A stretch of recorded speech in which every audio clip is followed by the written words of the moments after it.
Dear learners, a very warm welcome to all of you in the MOOCs of Power Generation Technologies. In this module, we are going to discuss about the Brayton cycle and gas turbine power plant. I am Dr. Shweta Tripathi from School of Engineering and Technology, Indira Gandhi National Open University, New Delhi. In this particular module, we are going to discuss about Brayton cycle and the gas turbine plant. The gas turbine power plant generally works on the Brayton cycle. So, we are going to cover both of them in this particular module.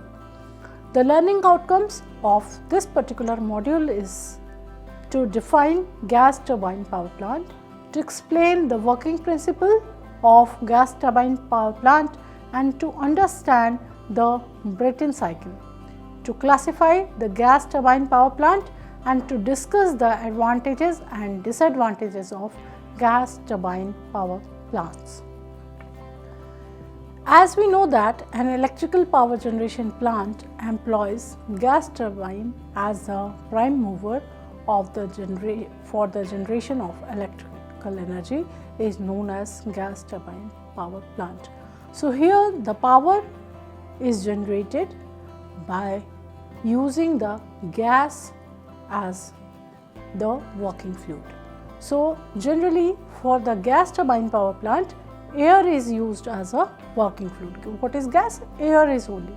So, air is used here as working fluid in the gas turbine power plant, and this air is compressed in the combustion chamber to raise the temperature of it by adding heat, as we have discussed in the previous module also, that in every thermodynamic cycle there is a heat addition component. So, here heat is added to the compressed air either by burning fuel in the chamber or by the use of air heaters. So, the hot and high pressure air from the combustion chamber is then passed to the gas turbine, and here it expands and does the mechanical work. And this gas turbine drives the alternator which converts the mechanical energy into the electrical energy. These power plants are also used as the standby plants for hydroelectric stations or as a starting plant for driving auxiliaries in any power plant. So, this is where they found their application. This gas turbine is used in aviation and marine fields also because it is self-contained. It is lightweight also, and it does not require cooling water, and is generally fit to the overall shape of the structure as well. It is selected for power generation because of its simplicity, lack of cooling water, and it needs quick installation and quick starting. That is why we are using it in the aviation, etc. It is also used in oil and gas industry because of the cheaper supply of the fuel and the lower installation cost. Generally, in any gas turbine engine, there are three components. Generally, these engines are known as Brayton type of engine because they follow Brayton cycles. We will discuss Brayton cycle after some time. The three components are a gas compressor, a mixing chamber and an expander. In the original, if we talk about in 19th century, this Brayton engine was discovered and the ambient air was drawn into a piston compression where it was compressed. Ideally, it is an isentropic process, that is, entropy is constant here.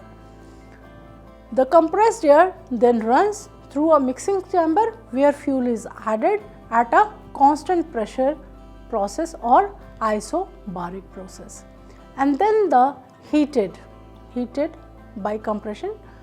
This pressurized air and fuel mixture was then ignited in an expansion cylinder and the energy was released, and this causes the heated air and combustion products to expand through a piston or cylinder, and another ideally isentropic process. We have already discussed in our previous module that all these air standard cycles or thermodynamic cycle, we assume that the air is the medium and we assume that the processes are constant pressure, isentropic, isothermal. So, these are the things that we are assuming. So, here also the assumptions are made. Now, the term Brayton cycle has more recently been given to the gas turbine engine, and here as we discussed that there are three components: gas compressor, burner and an expansion turbine. So, if we talk about the ideal Brayton cycle, first process is the isentropic process. So, ambient air is drawn into the compressor when it is pressurized. Isobaric process. So, the compressed air then runs through a combustion chamber where fuel is burned, heating that air, a constant pressure process since because the chamber is open to flow in and out. If we talk about the isentropic process, the heated pressurized air then gives up its energy, expanding through a turbine, or sometimes series of turbines are there. So, some of the work extracted by the turbine is used to drive the compressor. Then again isobaric process, heat rejection is there. So, in actual Brayton cycle, adiabatic compression is there, isobaric heat addition is there, then again adiabatic expansion is there, and isobaric heat rejection is there. So, two isobaric process, heat addition and heat rejection. So, we can say that addition of heat and rejection of heat is at constant pressure in the actual Brayton cycle, and the compression and expansion process are isentropic or adiabatic process here. Since neither the compression nor the expansion can be truly isentropic, because there are some losses through the compressor and the expander, so they represent the sources of inescapable working inefficiencies. So, in general, increasing the compression ratio is the most direct way to increase the overall power output of a Brayton cycle system.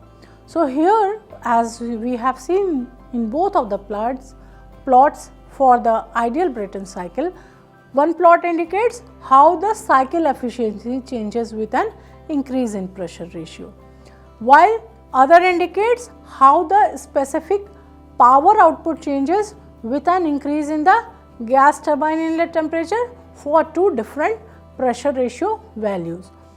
In 2002, a hybrid open solar Brayton cycle was operated for the first time consistently and effectively also, and the air was heated from 570 Kelvin to over 1000 Kelvin into the combustion chamber. Now, the methods to increase the power in any Brayton engine. So, the power output of a Brayton engine can be improved in the following manners. First one is reheat. So, what is reheat?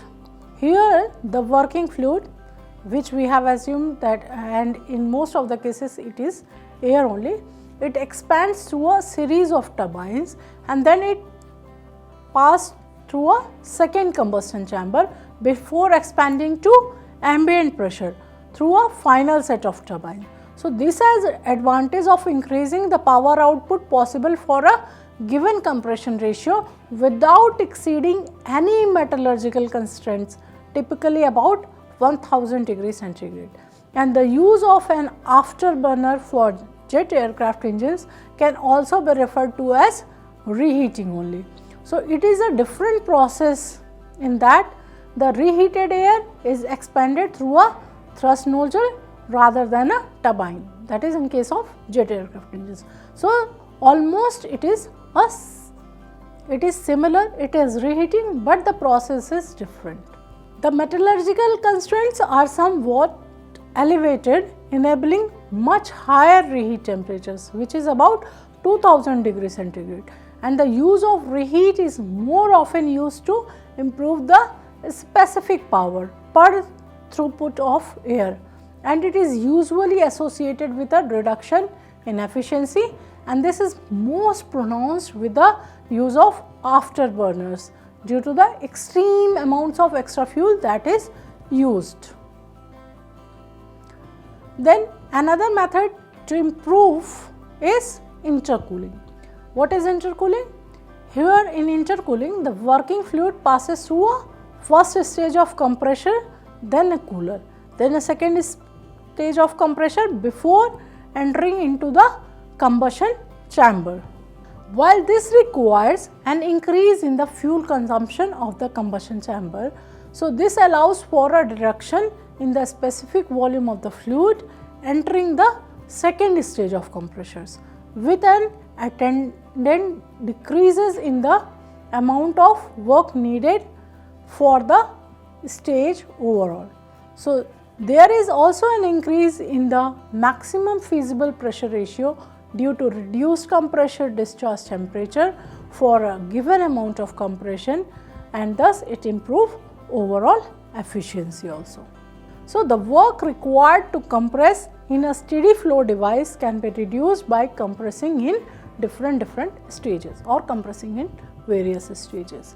So cooling the gas reduces the specific volume and in turn the work required for the compression also. And compression with intercooling by itself does not provide a significant increase in the efficiency of a gas turbine. Why? Because the temperature of the combustor inlet would require additional heat transfer to achieve the desired turbine or inlet temperature. So the lower temperature at the compressor exit enhances the potential for regeneration.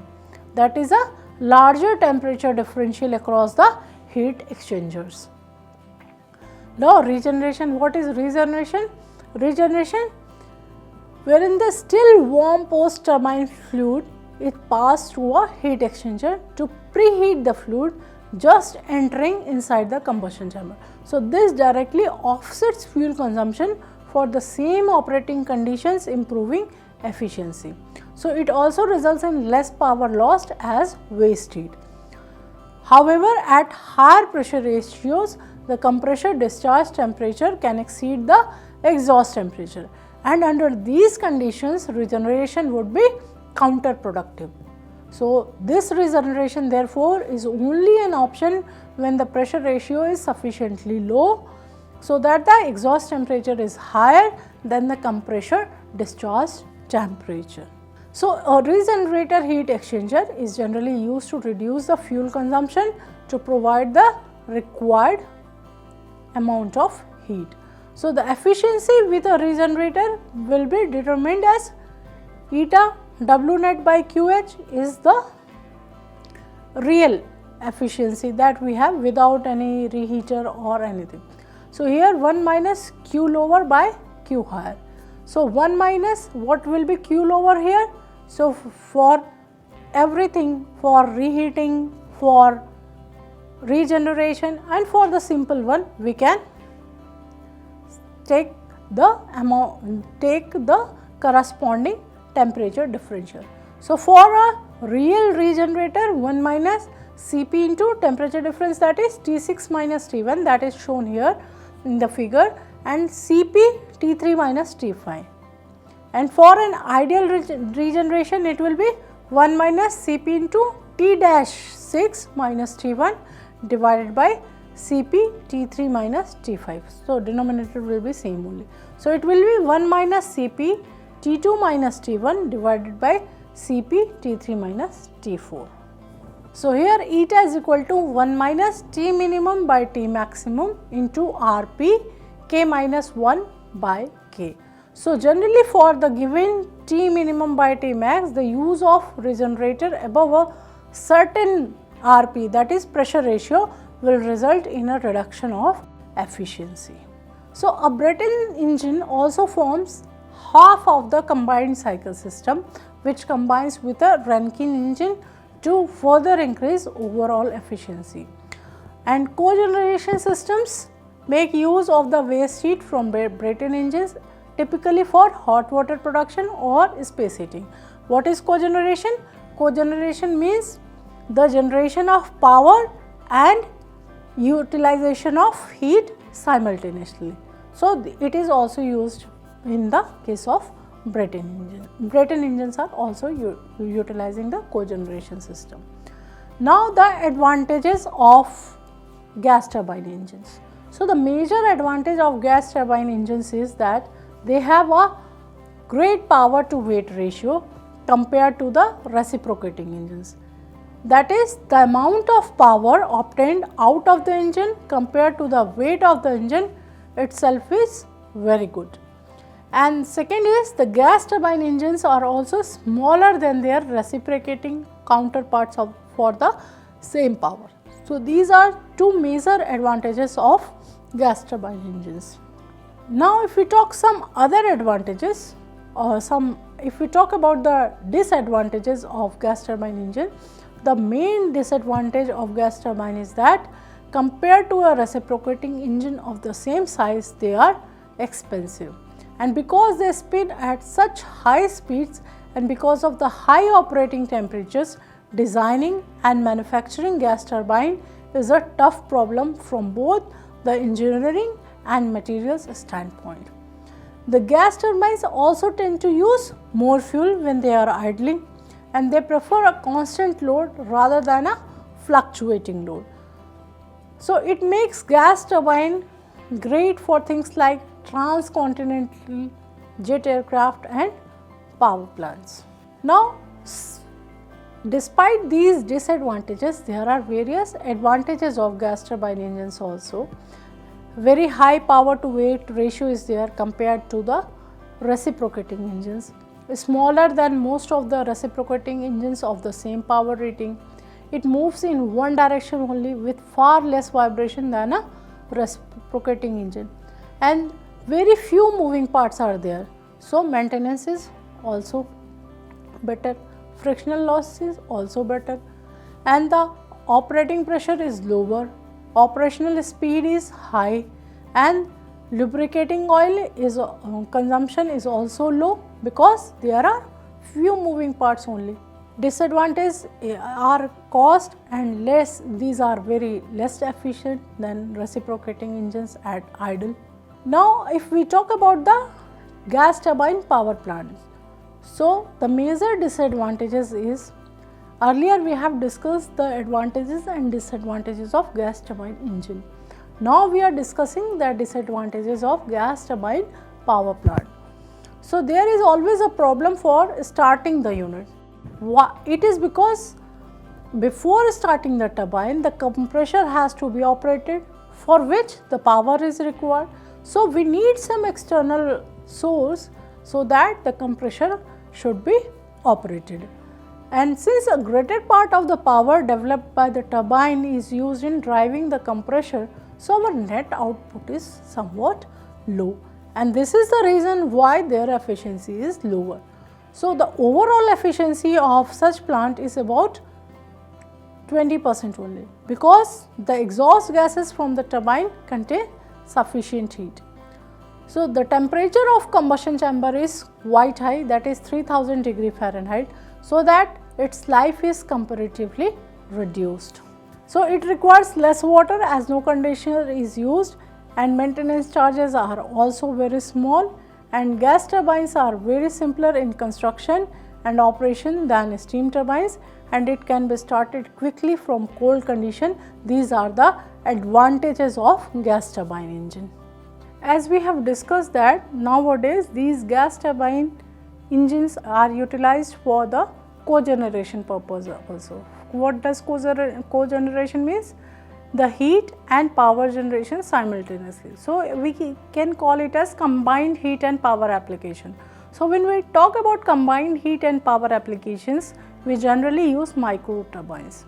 So, nowadays these micro turbines are becoming widespread for distributed power and combined heat and power applications. They are one of the most promising technologies for powering hybrid electric vehicles also. They range from handheld units producing less than a kilowatt to commercial size system that produce 10 or hundreds of kilowatts. So, part of their success is due to advance in electronics, which allows unattended operation and interfacing with the commercial power grid. So, electronic power switching technology eliminates the need for the generator to be synchronized with the power grid. This allows the generator to be integrated with the turbine shaft and to double as the starter motor. So, these micro turbine systems have many advantages over reciprocating engine generators, such as higher power density with respect to footprint and weight, extremely low emissions, and few or just one moving part is there only. Those designed with foil bearings and air cooling operate without oil coolants or other hazardous materials. These micro turbines also have the advantage of having the majority of their waste heat contained in the relatively high temperature exhaust, whereas the waste heat of reciprocating engine is split between its exhaust and cooling system. However, these reciprocating engine generators are quicker to respond to changes in output power requirement and are usually slightly more efficient. Although the efficiency of micro turbines is increasing, micro turbines also lose more efficiency at low power levels than reciprocating engines. So, generally the design of micro turbine usually consists of a single stage radial compressor, a single stage radial turbine and a recuperator. These recuperators are difficult to design and manufacture because they operate under high pressure and temperature differentials. So, exhaust heat can be used for water heating, space heating, drying processes or absorption chillers, which create cold for air conditioning from heat energy instead of electric energy.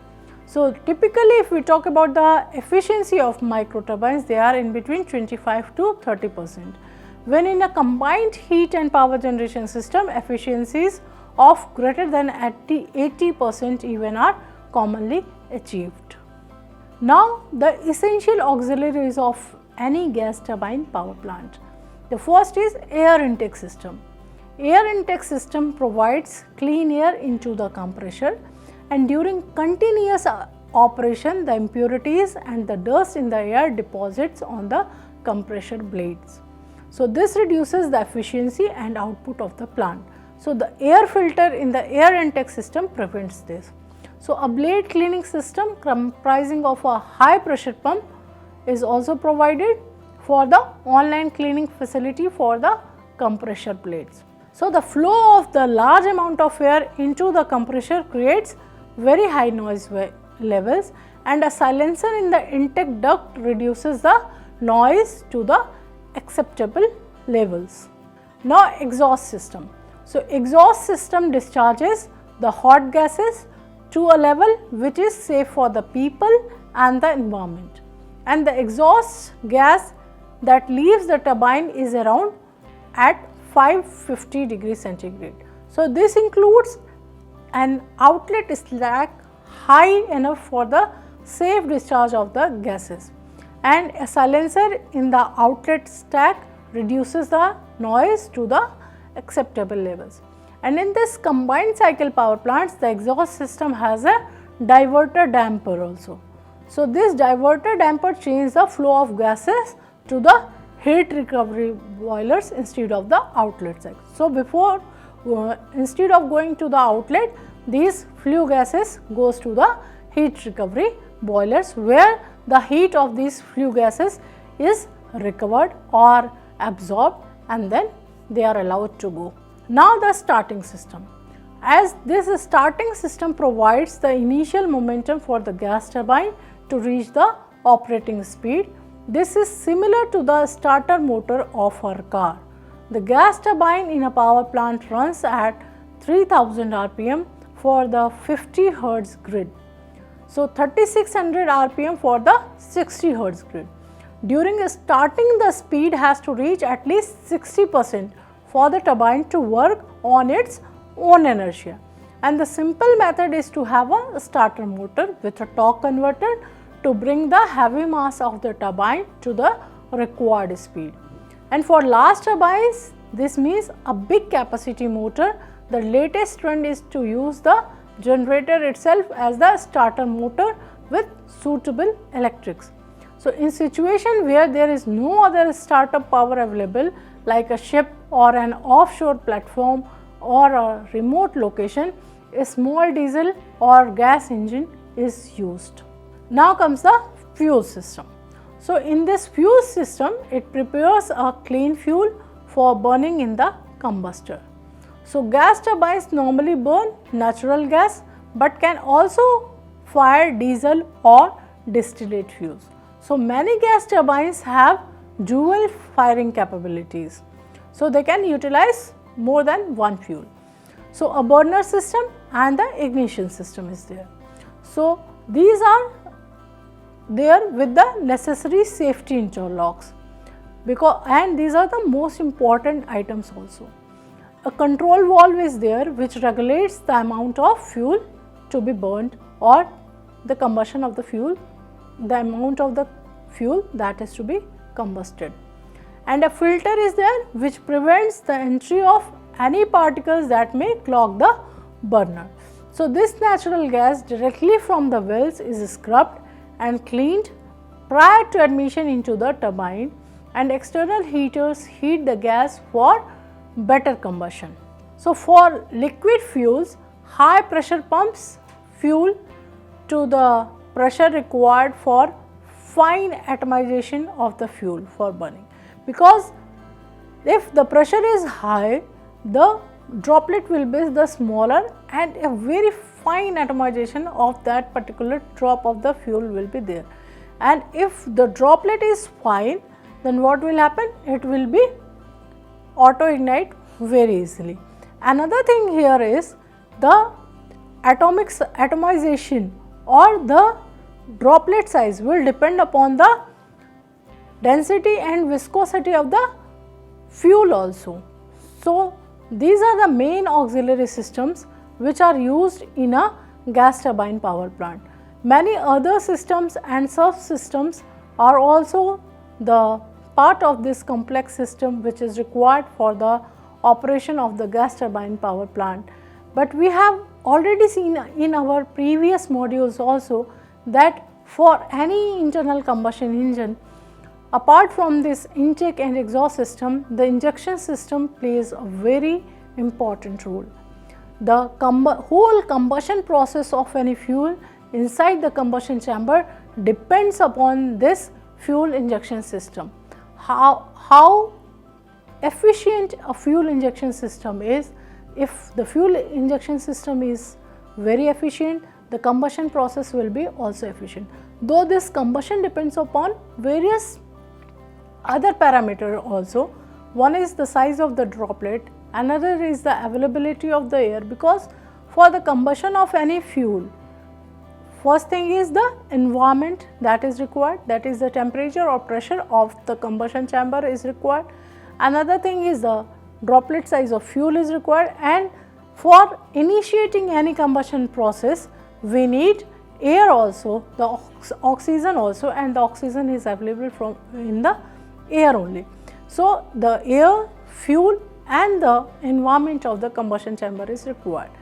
Here the important quality of the fuel for the gas turbine engine is the auto ignition temperature of that particular thing, because we are not going to give any spark or anything else. The fuel has to be injected and then it should be ignited, and then after this auto ignition engine, once the combustion starts, then cycle goes on and it is done. Now the summary. We have discussed that gas turbine plants are mostly used for the power generation purpose and air is used as a working fluid. In this module we have also discussed that the working principle of gas turbine, its component and its advantages and disadvantages. We have discussed about the gas turbine engine also and their advantages and disadvantages. We have discussed that the gas turbines are simpler and have less cost as compared to steam power plants. We have discussed that these plants works at quite high temperatures and these plants are advantageous than steam power plant, although the efficiency is lower and they are mostly used as standby power plants. These power plants work on the Brayton cycle, and the various processes of the Brayton cycle have been discussed. We have calculated the efficiency for Brayton cycle, and we have seen that how we can increase the efficiency of the efficiency or power output of a Brayton cycle, either by regeneration, intercooling or reheating. Thank you very much.